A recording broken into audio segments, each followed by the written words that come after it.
super nervous. You got this, girl. Yeah, do it.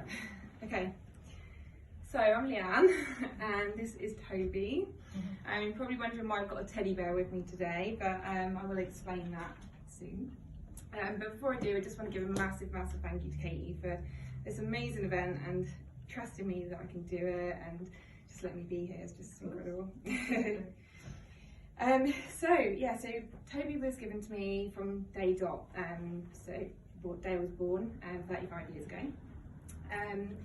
by my dad's friend, and he was a big comfort for me growing up. I would like take him everywhere with me. I'd take him to the shops, to the woods, to the park, like everywhere, as you do when you're little. And then, you know, as you get older, you don't really need your teddy bear anymore. Well, I hope you don't. Like. So he kind of got hidden away in my bedroom and in my wardrobe later on. So I'm just going to pop him down for now, and he will be back later. So basically growing up, I witnessed and experienced a lot of domestic violence, physical and emotional abuse in my home. Me and my mum did from my stepdad. And I was a bit of a protector from a young age, so I had two little sisters that I had to look after as well, and had to grow up quite quickly. I would often lock myself in my room, so I would, just to keep myself happy, I would like keep myself occupied with writing poems, writing in my diary, listening to music, singing, playing computer games, dancing, whatever I could do to just keep myself busy, you know, my mind busy, keep myself away and happy. Sometimes I'd be outside for hours, not wanting to go home because of the stuff that was going on at home. And sometimes I would, if I was in my room and I felt brave enough, I would leave the room and try and stop the fights. So, as you can imagine, being between the ages of 7 to 13, I couldn't really do much. There was, you know, two grown adults going at it, and you know, you can't really do much in that circumstance. So I often felt quite helpless, useless, and not good enough. So I didn't feel like a good enough daughter, a good enough sister. I didn't feel like I was doing enough. I also grew up with several beliefs, like that I wasn't worth seeing, that I wasn't worth hearing, and that my feelings didn't matter. And so as you can imagine, getting into teenage years and my early 20s, I needed a lot of attention, especially from men, and I lacked a lot of confidence. I hated my body because I had a lot of emotional abuse towards my body and laughter, and so I didn't want to look after my body, I didn't want to respect it because I didn't like my body, basically. So I found drink at the age of 14, and I drank for many years. Sometimes it was for fun, as you do with your friends, but a lot of the time it was like to build my confidence, to be liked, to, you know, just make myself happy, bury anything that was there. Yeah, and I disrespected my body a lot as well. It started to have an impact on my relationships in my mid-20s, and I was in a quite serious relationship. I was really happy in a relationship for like 6 years, and then it started to go down. We started to kind of drift apart, and it then brought up a lot of old trauma, I guess. So I started drinking a lot more, again disrespecting myself, disrespecting my partner, and yeah, it just started having an impact then. At the same time, I got made redundant about a week before Christmas, and it caused a lot of depression, and it made me drink even more, and had a lot of rejection. So I was out of work for about 4 months, and as you can imagine, being rejected time after time, it just knocks your confidence, and you're just like really low and just felt really small.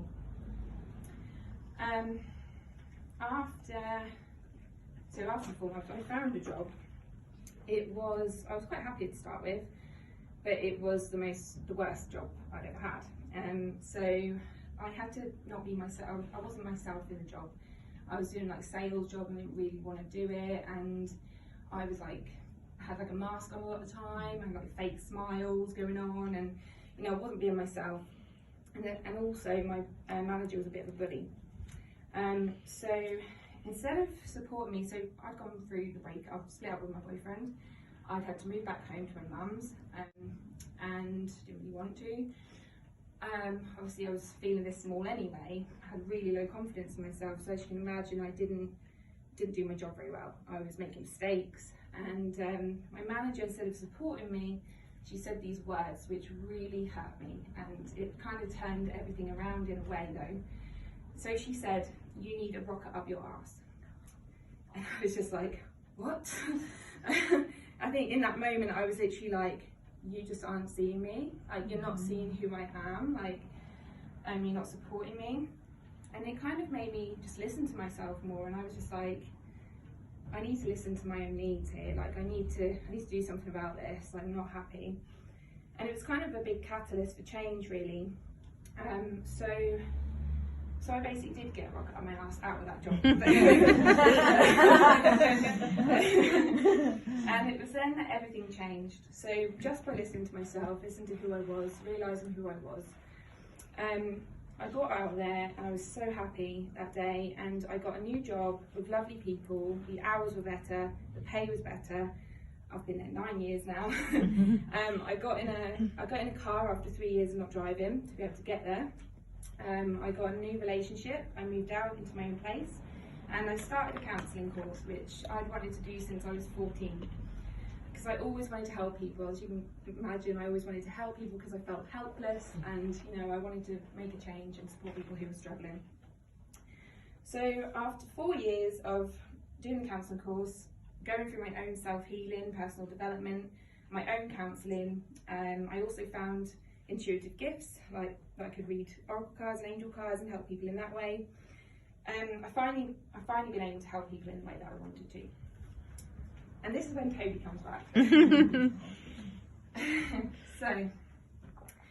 So on the counselling course, we went away for the weekend, stayed away with the group, and we had to kind of, they just said that we could reflect on our experiences the weekend. So I like journaling anyway, so I spent about half an hour journaling one morning, and I was journaling about my own insecurities and things that were coming up for me. And I had a major realisation, and I literally broke down in tears after about half an hour. I was probably about half an hour.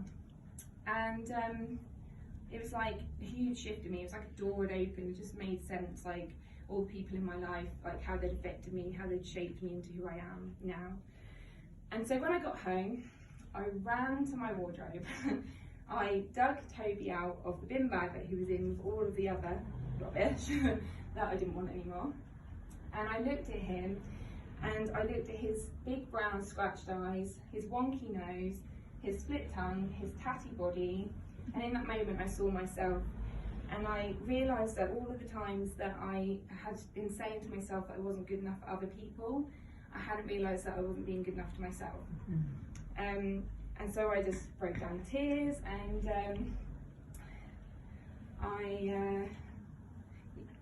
so I think that's it basically for that bit. Yeah. But yeah, so the lessons that I've learned in all of this is that you're going to have things in your life that you don't want, but they're going to teach you what you do want. And if you really listen closely to yourself, you'll realise that it's okay sometimes to abandon people, places and situations that don't serve you in order to stop you from abandoning yourself. And Toby has taught me that no matter what you look like, no matter how beaten, how bruised, or how many scars that you have, you're still lovable just as you are. So I was going to end there, but I wanted to share a poem I wrote myself. Poetry was something that I used to write as a child to help me, but it kind of got hidden away with everything else over the years. And in 2016 I started writing again, and I entered a competition and I became a published poet, which I was quite proud of. I also get my poetry from my nan. So my nan is terminally ill at the moment, still with us, thankfully. But yeah, she's an amazing poet, and so I felt like it was only right that I share like poetry with for her as well, and to kind of show her strength as well. So this is the warrior within.